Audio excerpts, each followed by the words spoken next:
Good morning, LinkedIn land. Welcome back to my video post. I hope you've had a great weekend.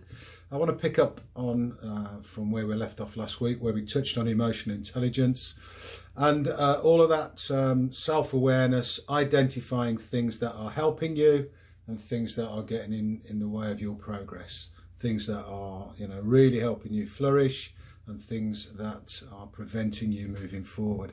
And these things are obviously attitudes and habits. So the more aware you are of the things that are stopping you developing, then there is something therefore you can do about that. So I hope you enjoyed the questionnaire I sent out. If you didn't request the questionnaire and you do want one, just drop me an email, mark@orangeandblue.uk, and I'll happily forward it on to you. So assuming that you've all got some things you've identified that are not helping you move forward currently, here's a little technique you can use to overcome that. So first of all, you need to identify the attitude, the mindset that is blocking you. So for example, it might well be anxiety. Let's call it, there's a lot of people who are a little bit anxious currently. So let's say you're a bit anxious about the future. Ask yourself this question. Does that help? Feeling anxious, does that help? The probability is it doesn't. Second question to ask yourself, is it worth it? So feeling anxious, is that really worth it? The probability is that it's not.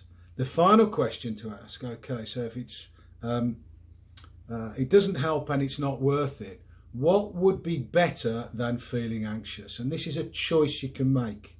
Eleanor Roosevelt said, nobody can make you feel inferior without your consent. Well, nobody can make you feel anxious without your consent. So change your consent. No longer say yes to anxiety. Say yes to calm, to peace, to positive mental attitude. Whatever you want to shape it. Whatever what's going to be better than feeling anxious, and then practice that newfound belief. So, if for example it's calm, every time you sense that you're going to get a bit anxious about something, remind yourself, you know what?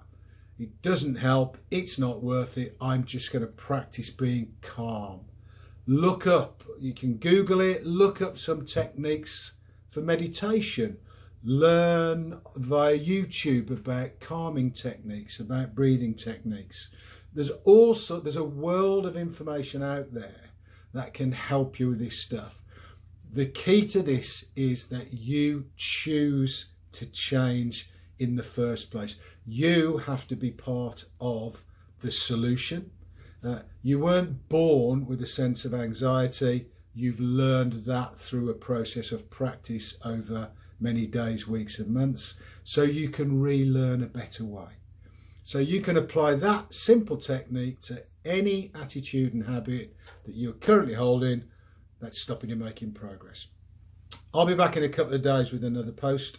We're going to be moving into the 6 success essentials, where we're going to start with personal responsibility. I hope you found this has been a little bit useful for you. And again, as I always say, please take care and stay safe. See you in a couple of days.